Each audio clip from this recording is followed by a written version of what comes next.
like to introduce Mr. McCormick to finish out the presentation.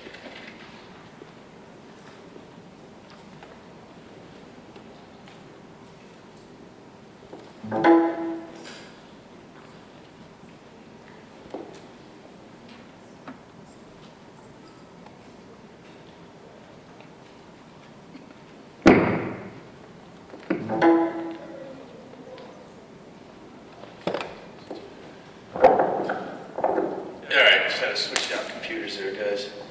All right, as mentioned, my name is Pat McCormick. I'm a City Consultant with NJM Insurance. So what I do is I go around to high schools throughout the state of New Jersey, and I talk to kids and parents about safe driving. I've been doing this job for the last 4 years. I've been with NJM. Prior to working for NJM, I was a police officer for 25 years. I'm a retired lieutenant from West Windsor Police up in Mercer County. Everything I talk about, I saw happen for real. What kind of connects me to Jackson is I'm a Jackson resident. I have twin girls that went to Jackson Memorial High School and graduated in 2016. They're 20 now. And my one daughter goes to Temple University. The other one is a cosmetologist. So I saw my kids experienced two fatalities of their friends.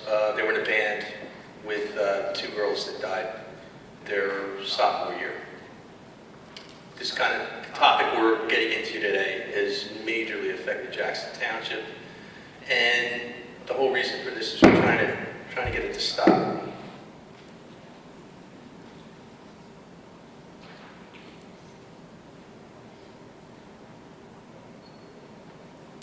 Okay, we'll skip the video. All right, so we're just going to go over some things. I'm not going to talk about anything. For the most part, you guys know everything I'm going to talk about. I'm probably going to bring to light a few things that maybe you're not familiar with. So, you know, a little bit of knowledge is good. All right, so we know we're parents, role models, absolutely. You are the biggest influence on your child. I don't care whether they're on the permit, I don't care whether they're on the graduated license now, I don't care if they're on the basic license, if they're off. You are still the biggest influence over your child as far as driving goes. And that's going to be that way for a while. Understanding the GDL law, a lot of your kids are on that probationary license. It can be confusing, so I'm going to go over some of the ins and outs of that so you understand it. You know why it's in play. The reason why they put restrictions on your probationary drivers is to make them safe. And when I'm done, hopefully you'll have a little bit better understanding. It's, oh man, they can only have one kid in the car. You can only have one teen passenger in the car. Yeah, it's for a really good reason. So we're going to go over all that. We're going to talk about controlling the keys. If your son or daughter is on that probationary license or a permit, or even if they're on a basic license at 18, or some of you, I think, I talked to one lady outside there, was her son's 19 years old. Probably a good idea to have a little conversation with your teens about what's going on before they take that ride. So we're going to talk about that, and that really ties into kind of backing up the graduated license. All right. So if your teen is on that, if they still are on the permit, we do want to talk about practice driving a little bit. Obviously, practice makes perfect. We got kids out there now that, if you're talking about baseball, basketball, softball, band, plays, you're talking about nobody's going to blink an eye at hours and hours and hours of practice. Why? Because you want to be good at it, right? And all of a sudden, when we get to the driving phase of things, sometimes it's like, hey, you know what? Some of these kids are going out, and they're going from that permit to that probationary license. Some of them only have like a dozen or so hours behind the wheel before they get on that probationary license and they start driving on their own. And that's just not a good idea. So some of this is just put some practice out there, and it's definitely going to make the situation better. Practice makes perfect. And we do want to support that GDL for the probationary drivers out there. All right, so why are we here today? Let's talk about some statistics, right? Highest crash risk during the first 18 to 24 months of driving. All right, 4,000 deaths each year. That's teen drivers. right? Just teens. There was 40,100 people died in car crashes last year in 2017. That's how many people died in car crashes. 11 per day, teens. Leading cause of death for 15 and 19-year-olds. Car crashes are still the leading cause of death for kids 15 and 19 years old. Right behind that is suicide. Right after that is opioid addiction. Why is car crashes the leading cause of death for teenagers? The solutions are simple, all right? We're going to talk about them today. The solutions are so simple. All these things are preventable, and yet we have fatalities every day in car crashes. All right, so let's talk about specifically New Jersey. What are we looking at? Young driver crashes every 13 minutes. All right, we had over the last decade about 550 teens die in car crashes in the state of New Jersey in the last 10 years. 7% of all drivers are teens, but they account for 11% of all crashes. It's disproportionate. Why? These kids are inexperienced. All right, and they're going to be, there's no getting around it. They're going to be inexperienced. That whole practice driving on a permit definitely helps a lot. But these kids got to understand, they really got to pay attention to what they're doing when they're driving the car. All right, so CHOP does this. This is the only research-based program there is in New Jersey right now. Children's Hospital of Philadelphia, you guys ever heard of that, CHOP? They did a research study back in 2009. And basically, when they conducted the study, it involved 6,000 teen drivers from across the United States, from every demographic you could think of, across the entire United States. At the end of the study, what they figured out was parenting came down. Parents were put in 4 different categories. All right, so how these parents went about teaching their kids how to drive a car fell into 4 categories, and this is what they were. All right, so one group of parents fell into a category providing little active support, few rules, not monitoring, and basically their attitude was kids will be kids. You'll learn from your mistakes. Probably not the best idea to going about teaching a young person how to drive a car, because that one mistake, unfortunately, like it or not, could be fatal. Could get somebody hurt. Even if nobody gets hurt or, die, everybody's okay in a crash, guess what? Even a fender bender, what's that going to do to you and your insurance premiums? They're going to go up. Where do we want to keep our money? In our pocket. So if we can avoid a crash, hey, more power to us. Statistically, all right, statistics say that we're going to be involved in 3 to 4 crashes in our lifetime. All right, so it's not really a question of if the crash is going to happen, it's a question of when. And the problem is we don't know when, we don't know where it's going to happen. And the next best question is, well, are we going to be prepared for the crash? And that's kind of what a lot of this is about tonight. All right, so the second group of parents fell into lots of support. They provide a lot of support, few rules, trusting more than monitoring. I'll trust you'll do the right thing. All right, well, a lot of these parents had students, their teens fell into that category. Well, their kid was a straight-A student, scholar athlete, captain of the football team, captain of the cheerleading squad, star to play, ran the kids who were in the band, ran the kids who were outstanding in the band. A lot of the parents were like, you know what, my kid's good at everything. They're really smart. They really have their act together. You know what? Driving's going to be a piece of cake. Not really the case, right? That doesn't necessarily translate into your son or daughter just because they get really good grades and they're a good athlete or they're good at other activities at school. Doesn't necessarily mean they're going to be a great driver. I'll give you my kids as an example. Megan, my daughter Megan, she goes to Temple University now. Her freshman year at Jackson Memorial High School, she made varsity track. She was an outstanding sprinter. Megan, a little bit difficult with the driving thing in the beginning. Her twin sister, Caitlin, took to driving. It was amazing. She got in the car, and after a couple weeks in the car, Caitlin really, really took to it, really did well. Megan struggled in the beginning. Megan's a really good driver now. But she was a really good athlete, and Megan was a really good student, too. Both of my kids were good students. It doesn't always translate. All right, so the other category was providing little support, setting many rules, closely monitoring. You'll do as I say, kind of the, General Patton way of doing teen driving, kind of authoritative. They found that was definitely more effective than the other 2 that I just went over with you, but probably not the best one. The best one they found fell into this category: parents that provided lots of support, setting rules, and closely monitored their teen drivers. Basically said, I care and I'll give you the freedoms that you earn, but for safety-related issues, you're going to do as I say. All right, there's a parent who kind of took this thing and really paid attention to what their kids were doing and set the rules and stuck by it. And sometimes it's not easy to do. CHOP determined that these parents who fell into this category, really, their kids did the best when it came to driving a car as a teen. All right, so in a nutshell, basically what CHOP figured out was parents matter the most. Parents are the biggest influence of their children, and if you do it the right way, you're going to get your kids off to not only a good start driving a car, but you're going to keep them safe. And that's really what it's all about. All right, so what did they find? Half as likely to crash, 71% less likely to drive while intoxicated, and 30% less likely to use a cell phone while driving. I'm going to talk a lot about cell phones in a little bit. All right? They also found twice as likely to wear a seatbelt, twice as likely to believe belts affect safety.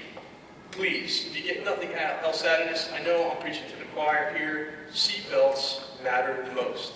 I saw relatively minor crashes in my 25-year police career. You thought I walked up to the car, I thought it was no big deal, no seatbelt on, the person was dead behind the steering wheel. I saw other crashes that were unbelievable.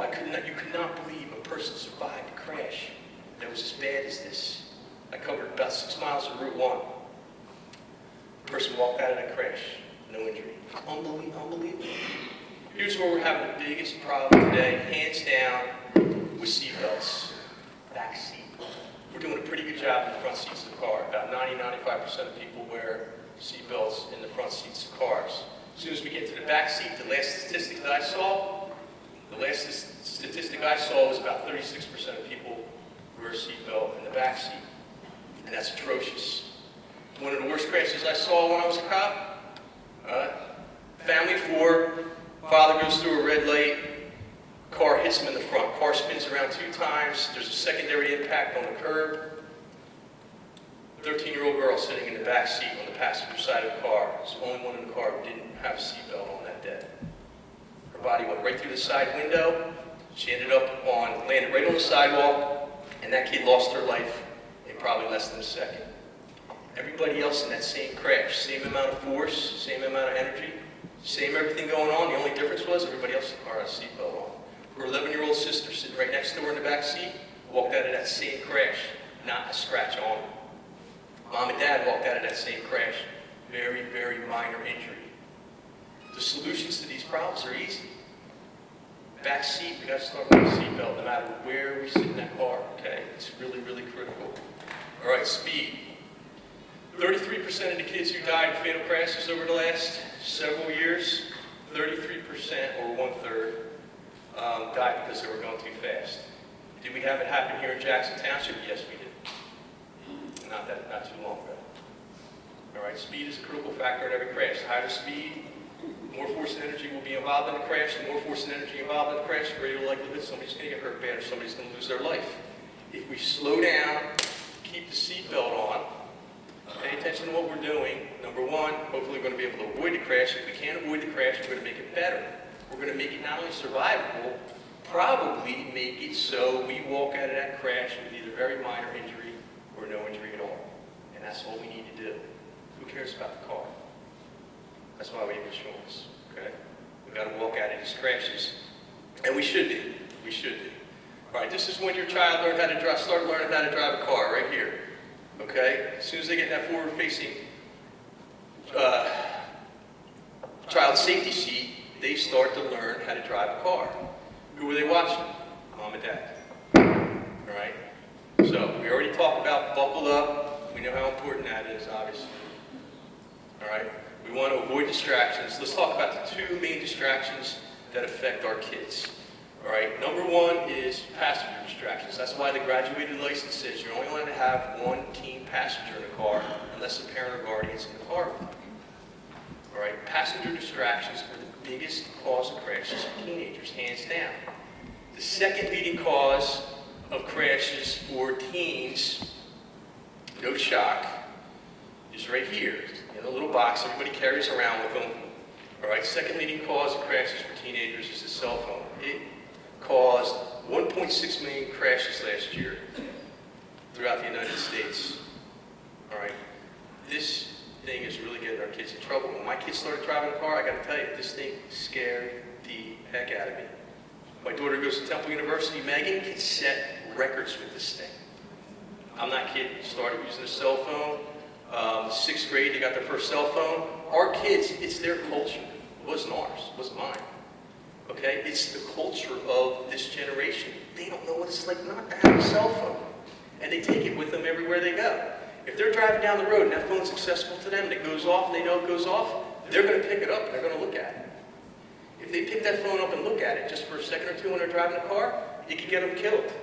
Or it could get them hurt bad. Or it could get somebody else killed or get them hurt bad. We got to learn how to take this out of the equation. When my kids started driving the car, first thing I told them to do, even before they put the seatbelt on, I go, guys, take your phone. What do you want, Dad? What do you want the phone for? Take the phone, silence it, or turn it off, put it in the glove box, put it in the center console, put the phone away. If you can't see it, you can't hear it, you're not going to be distracted by it. This thing's really an amazing piece of technology. It has GPS in it. There's apps that you can get. Go to the App Store, all right? You have to, the only thing that worries me a little bit with this scenario is you have to apply it to the phone, all right? You have to enable the phone to do it. But if you have an app, some of the apps will shut this phone down. As soon as this thing starts going, moving about 5 or 6 miles an hour, boom, this phone will shut down. And you won't get any texts, and you won't get any phone calls, and whoever's trying to call you or send you a text message will automatically get a message back saying that the person's driving a car right now. I'll have to get back to you later. All right? That's another option. Just so you know, this is one of the few things that can get people put in jail. All right? If this phone is being used improperly, you're using the phone improperly, and there's a crash, and somebody dies in that crash, it's called vehicular homicide. It's a second-degree crime in the state of New Jersey. You can put somebody in jail for up to 10 years. If somebody gets hurt bad, it's considered aggravated assault. Using that cell phone improperly when you're driving a car, all right, is considered to be inherently reckless. It's just like drinking and driving. Anybody who's under the influence of drugs and alcohol and they get into a car and they have a crash and they're drunk or high, guess what? If somebody gets hurt bad or dies, they're going to jail. Somebody uses a cell phone improperly, hits somebody, hurts them bad, or kills them, they're going to be going to jail. All right, same charges, vehicular homicide and aggravated assault, third-degree aggravated assault. All right, so there's a lot of different ramifications we're seeing with this. Number one, what do we want to do? We want to keep ourselves and our kids safe. We don't want them to get hurt. Number two, definitely don't want to get them in trouble. And number three, we want to keep our money where it belongs, in our pocket. Before the crash happens, if the cop sees you going down the road using that cell phone improperly with the phone in your hand like this, $200 to $400 fine, first offense. Second offense, $400 to $600 fine. Third offense, $600 to $800 fine. That's a lot of money that belongs in your pocket, not the court system. All right.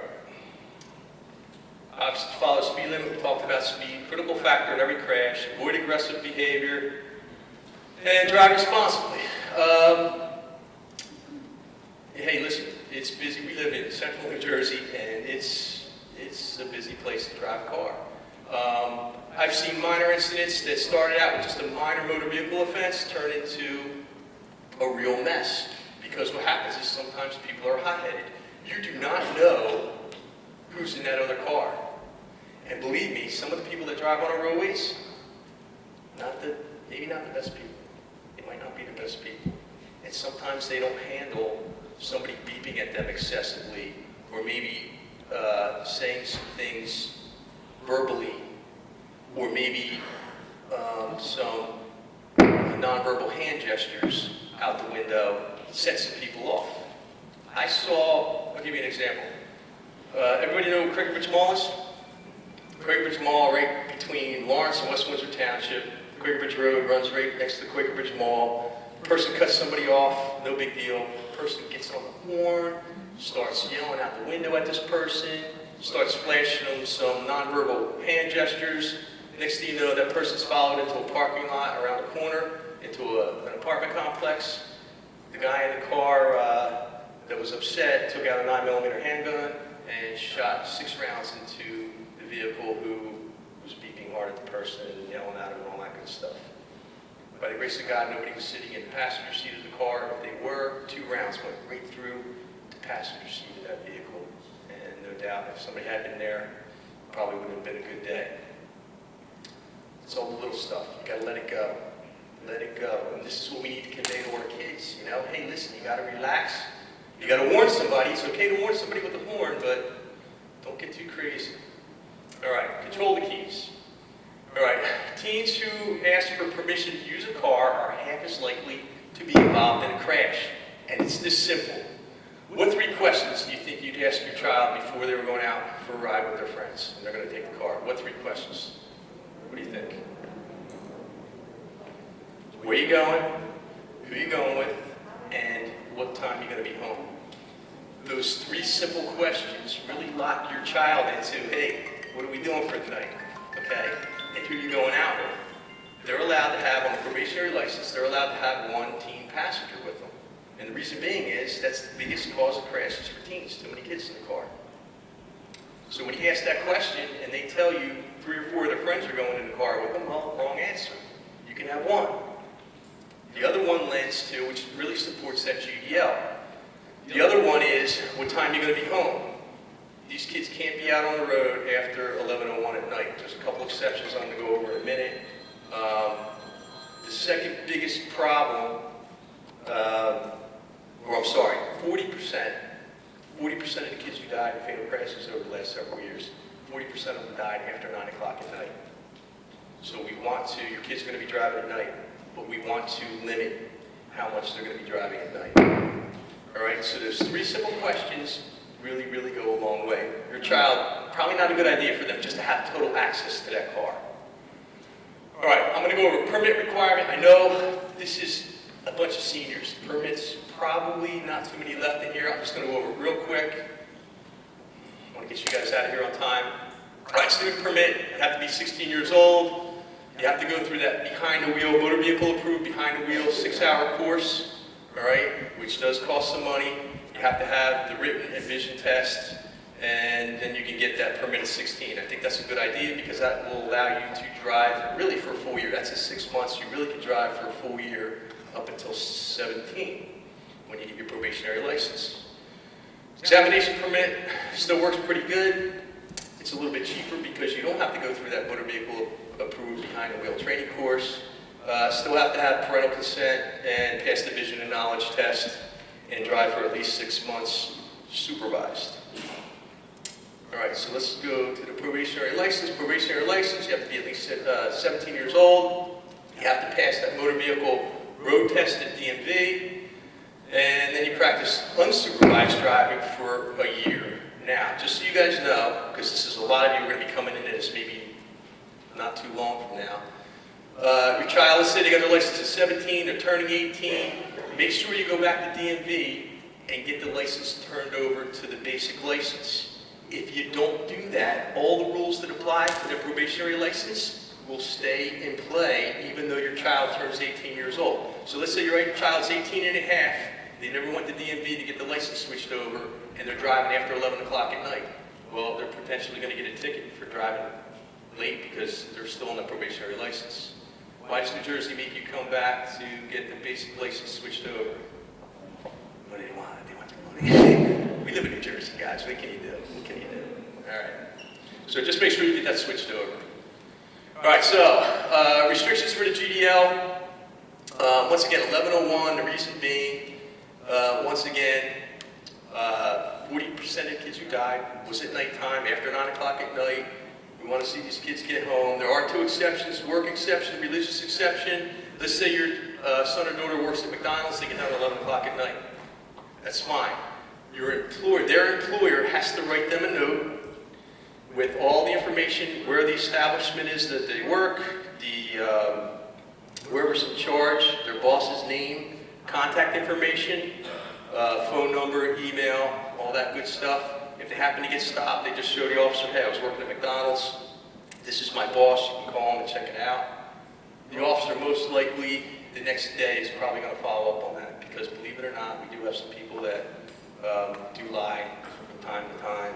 So they are going to check up on it, but as long as they have written permission from the boss, or let's say it's a religious event, the religious official will do the same thing, contact information. If the child gets stopped, no big deal, they're not going to get a ticket. All right, passengers, real big, no more than one. We know why. It's the biggest problem out there for kids as far as distraction goes. The only exceptions are if there's a parent or guardian in the car with them, or they have dependent children. Does everybody understand what dependent children means? Because this can be confusing, all right? And I think this lady said it right here. Their children, right?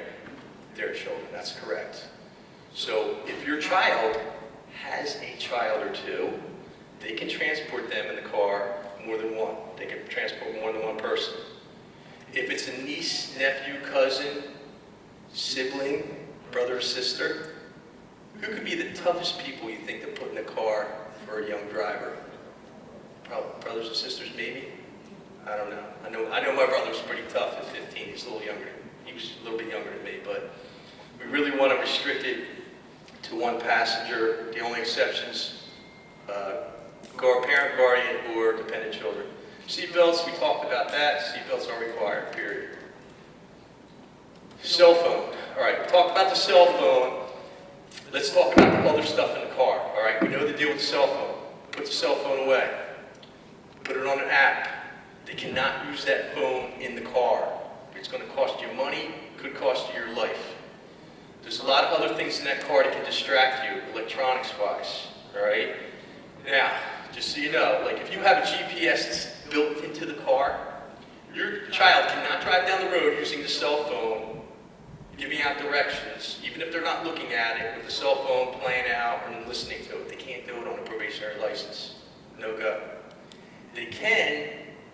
I'm going to recommend that you don't do it, but you can. Any GPS that's built into the car, that is legal for your son or daughter on a probationary license to utilize. However, it is a major, major, major danger.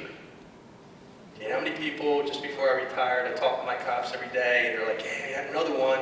Somebody stopped, they're looking at their GPS, next thing you know, they run right to the person in front of them. Happen every day. Every day. All right? Note of caution with the radio, car radio. They can listen to the radio, they can. All right? But I want you to be careful with that. When your son or daughter gets in the car, please set the car up, get it ready. I'm talking about everything. Get the whole car set up and ready. As soon as they put that car in drive, this is what they're doing, nothing else. 2 hands on the wheel, and they're driving the car, and that's it. They're not messing with the radio, they're not messing with the volume, they're not playing around with the GPS, they're not doing anything else. Here's why I'm telling you this. I saw it happen. I saw the disasters happen. One of the worst crashes I saw happen, I was a young cop. Kid's going to Mercer County College, 18 years old. He's a Mercer County student, first year. 18 years old, he's driving Mercer County College on Old Trenton Road, real straight, flat road. Everything's good, except he's got a new stereo in the car. Pretty cool. So instead of doing this, 2 hands on the wheel, driving down the road, what he's doing is this. He's driving down the road, he's got his left hand on the wheel like this, his head's down, he starts playing with the radio. Guess what? Doesn't realize it. Starts moving that wheel a little bit to the left. Takes his car and puts his car to the opposite lane of travel. Doesn't even realize it. He runs his Toyota Corolla right into the front of an oncoming dump truck going 60 miles an hour. I found that young man laying out in the middle of Old Trent Road, about 15 yards away from his car, and he was deceased. He'd be alive today if he had 2 hands on the wheel and he was paying attention to where he was going and he wasn't playing with his car radio. 2 things killed him. Number 1, should have been paying attention to the roadway. Number 2, the radio in the car was so loud he could not hear outside the car. The dump truck driver told me that he hit that air horn on his truck about 4 to 5 seconds prior to impact. I tested the horn out myself and it worked really good. It was really loud. This kid couldn't hear outside the car because the radio was too loud. When I looked inside the car, volume knob turned all the way up. All right, simple stuff, right? All right, GDL decal. I know there's a lot of opinions on this. I'm telling you what the law is, okay? The law is you are required to have a sticker, a red sticker on the front license plate and a red sticker on the back. The real reason for that is to allow law enforcement to realize that, hey, there's a bunch of kids in that car, there's a red sticker on it, it's a probationary driver, and there should only be one passenger in the car. So it gives law enforcement an opportunity to stop the problem before it starts. What's the biggest cause of crashes for kids? Too many kids in the car, passenger distractions. No, there is concern out there in the community about that. Just so you know, if for some reason they were to be stopped, didn't have the stickers on the car, any GDL violation could end up in a $100 fine. All the GDL violations are $100 fine. Just information. All right, plea bargaining agreement. Mom and Dad, you get stopped for a 2-point speeding ticket. You go to court. The prosecutor is going to offer you, most likely the prosecutor in municipal court is going to offer you a downgrade. It's called unsafe driving, and that will allow you to get a no point fine. All right, which is going to help you with your insurance. If your probationary driver gets a 2-point speeding ticket, it will not be dropped down to 0 points for any reason. All right, the court system found about 4 or 5 years ago, I believe, 90% of the plea agreements for 0 points was probationary drivers. So the court system said, probably not a good idea. So 0-point ban. All right, practice safe driving. I'll have to tell you this, I'm going to get through this real quick. Shopping trips, activities, get your kids out there. If they're still on the permit, get them out there, get them driving. Practice makes perfect.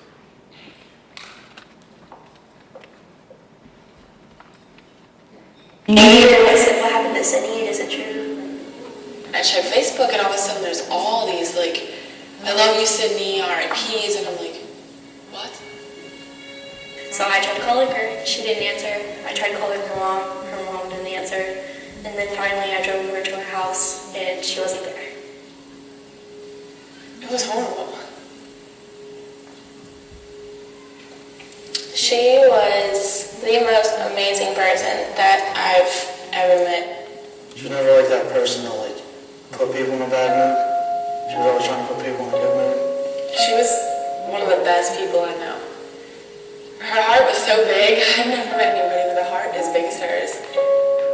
We were working on building a tree house in our backyard, and Sydney very much wanted to be involved and help out. And I'm up on the ladder trying to shingle the tree house, and I'm a little nervous being up there. And Sydney climbs up, and she's laying across the roof, nailing shingles, and she didn't have any fear. She helped us build our treehouse roof, and I remember seeing her out our windows in the backyard on top of the roof, putting in nails. And a piece of Sydney that was very unique to her, I think, versus other teenagers, is she still had a very big kid heart. She was a girl that liked to play, and she liked to ride swings with me. We had talked about going to the pumpkin festival and I told her that I wanted to go. And she was like, yeah, I want to go too. She runs down the steps, she's got her bag, and she's like, okay, I'm going to Vicky's house, love you, see you tomorrow. I said, okay, not knowing that was going to be...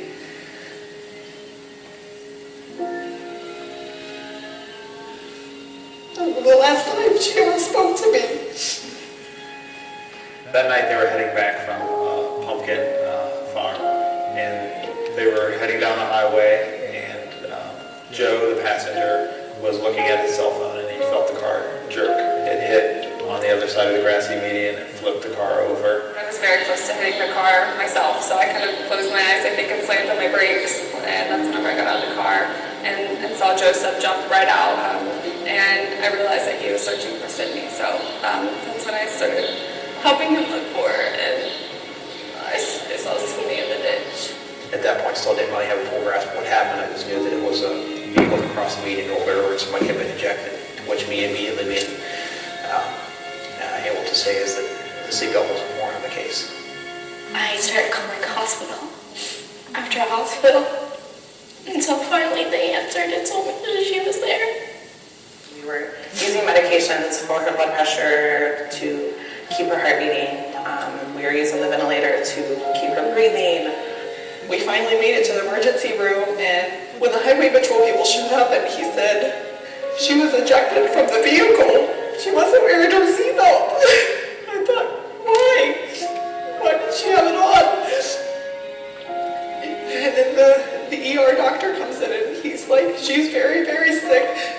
She hit her head and we're gonna try to take the swelling down, but where she was hit, it's very unlikely that we're gonna be able to do anything for her. And then her mom answered the phone at the hospital and told me to come up because she wasn't gonna make it and to come say goodbye.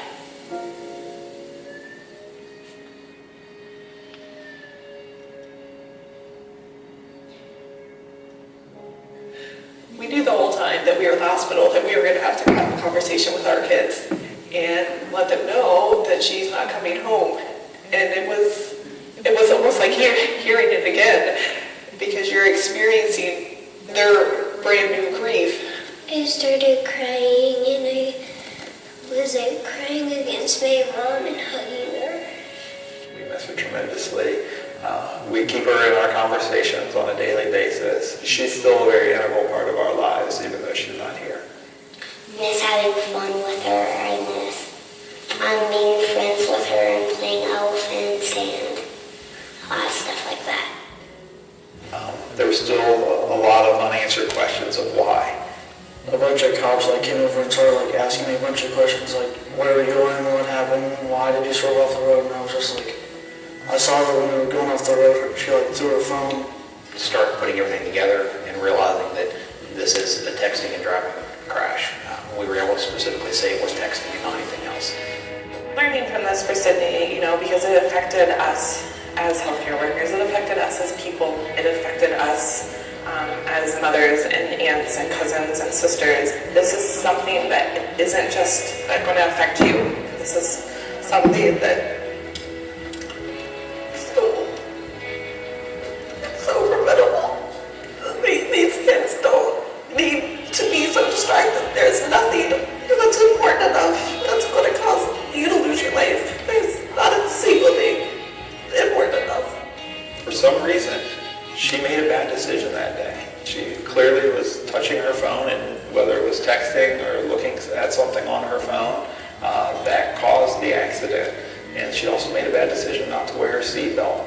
That's caused her death. This is a perfect example of the people that are impacted by a choice that you make that doesn't seem like a big deal to you. What's the big deal if I don't wear my seatbelt? What's the big deal if I just answer this text really quick? The impact that this type of situation has is exponential. Joe was a front passenger in the car. He was wearing his seatbelt. He walked away from the collision. Dickie was a passenger in the rear seat. She had the lap belt on, but she had the shoulder belt behind her back. I broke my arm, I broke my neck, and I broke my back. For the longest time, I blamed that whole thing on myself. I could have stopped that if I was not on my phone texting my mom.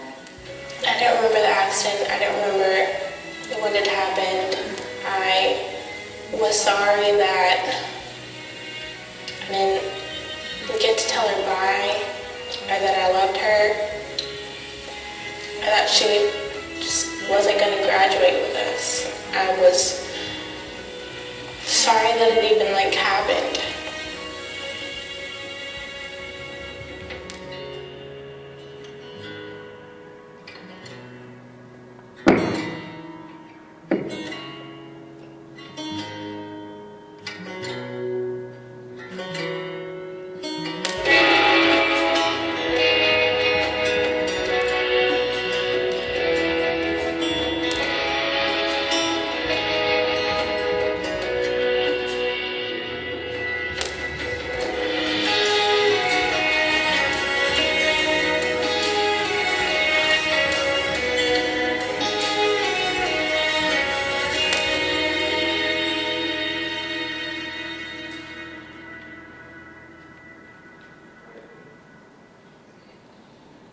Just here we go.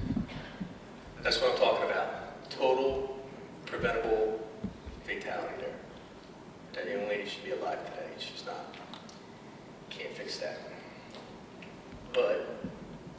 do something for our kids, right? All right, that's really what this comes down to. We got to think about and make good decisions. Good drivers make good decisions. And, you know, put the phone down, seatbelt on, speed down, pay attention to what you're doing. Chances are you won't be involved in a crash, and if you are, guess what? Probably going to be okay. Probably going to walk away with little or no injury. All right, 11 p.m. curfew, remember. We want our kids to drive at night, but ease them in. If they're still in the permit process, we want to ease them into that nighttime driving. We want them to drive in basically every condition. They need to drive in on that permit with the parent supervising before they go to the probationary license. All right, one passenger rule, biggest reason why kids are involved in crashes, too many people in the car, no cell phones, second leading cause of crashes for teens. Seatbelts is the biggest thing, hands down. More than twice as likely to survive a crash wearing a seatbelt. And zero tolerance. Today, law enforcement will not tolerate anybody in a car driving around intoxicated. For anybody who's under 21 years of age, all right, the threshold what puts them into an intoxicated driver scenario, it's called underage DWI, all right, is a 0.01 BAC to a 0.02 BAC, which is blood alcohol content. All they have to have is a little. If they go to a party, they have one beer. It's going to put them in that threshold between 0.01 and 0.07. If they are taken into custody for that, brought back to headquarters, the officer's going to perform some tests, goes to court, they're found guilty in the court of law for underage DWI, they're going to lose their license for about 3 months, all right, 90 days.